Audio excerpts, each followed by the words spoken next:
Taste the Daily. Pudukkottai மாவட்டம் திருமயம் அருகே தனியார் பள்ளி நிர்வாகத்தை கண்டித்து பொதுமக்கள் சாலை மறியலில் ஈடுபட்டனர். சிவபுரத்தில் உள்ள எம்ஆர்எம் என்ற தனியார் பள்ளியின் பேருந்து பராமரிப்பின்றியும் முன்பக்க டயர் சேதமடைந்து இருந்ததாலும் பேரையூர் பகுதியில் பேருந்தின் முன்பக்க டயர் வெடித்து விபத்துக்குள்ளானது. நல்வாய்ப்பாக விபத்தில் பள்ளி குழந்தைகள் காயமின்றி உயிர் தப்பினர். இதையடுத்து பள்ளி குழந்தைகளின் பாதுகாப்பை பொருட்படுத்தாமல் பேருந்தை முறையாக பராமரிக்காமல் இயங்கிய தனியார் பள்ளி நிர்வாகத்தை கண்டித்து பொதுமக்கள் சாலை மறியலில் ஈடுபட்டனர். திறனற்ற திமுக அரசு தனியார் பள்ளி வாகனங்களை சோதனை செய்யாமல் அலட்சியத்துடன் செயல்படுவதால் பள்ளி குழந்தைகளின் பாதுகாப்பு கேள்விக்குறியாகியுள்ளதாக குற்றம் சாட்டியுள்ளனர். கன்னியாகுமரி மாவட்டம் நாகர்கோவிலில் பொங்கல் பண்டிகைக்கு தேவையான கிழங்கு, காய்கறி மற்றும் பழ வகைகள் கண்காட்சி மற்றும் விற்பனை நடைபெற்றது. பொங்கல் பண்டிகைக்கு தேவையான அத்தியாவசிய பொருட்களை வாங்க பொதுமக்கள் மும்முரம் காட்டியுள்ளனர். இந்த நிலையில் நாகர்கோவில் மாவட்ட ஆட்சியர் அலுவலக சாலையில் விவசாய பெருமக்களை ஊக்குவிக்கும் வகையில் விவசாயிகளிடமிருந்து நேரடியாக கொள்முதல் செய்த கரும்பு, காய்கறி, மஞ்சள், கிழங்கு வகைகளை காட்சிப்படுத்தி விற்பனை செய்யப்பட்டது. அனைத்து வகையான பொருட்களும் ஒரே இடத்தில் கிடைப்பதால் ஏராளமான பொதுமக்கள் ஆர்வமுடன் வாங்கி சென்றனர். சேலம் மாநகராட்சி நிர்வாகம் செய்த குளறுபடியால் வங்கி கணக்கு முடக்கப்பட்டு மகளிர் சுய உதவி குழுவினர் பாதிக்கப்பட்ட அவலம் அரங்கேறியுள்ளது.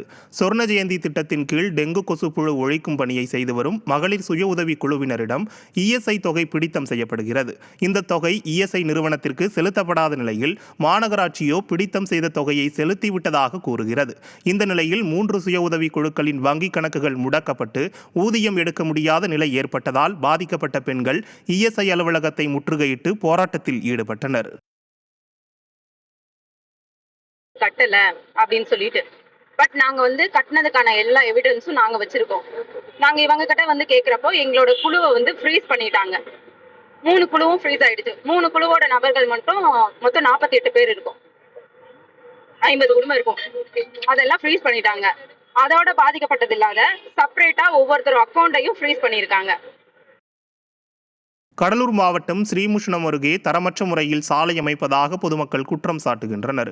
அம்புஜவள்ளிப்பேட்டையில் சுடுகாட்டுக்கு செல்லும் சாலை சேரும் சகதியுமாக இருந்ததை அடுத்து 8,12,000 ரூபாய் ஒதுக்கப்பட்டு புதிய சாலை அமைக்கப்பட்டு வருகிறது. இந்த பணி முறையாக நடைபெறாமல் ஏனோதானோவென்று நடைபெறுவதாகவும் நிதி முழுமையாக செலவிடப்படவில்லை எனவும் கிராம மக்கள் கூறினர்.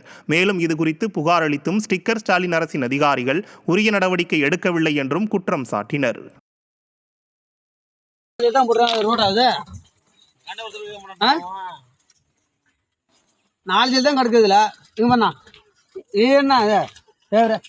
மிஷின் போகுது, அது போகுது, இது போகுது, ஏதாவது வண்டி ஏறுமா? அது எதுக்கு அங்காண்டா எப்படி ரோடு மொத்தமா இருக்கா?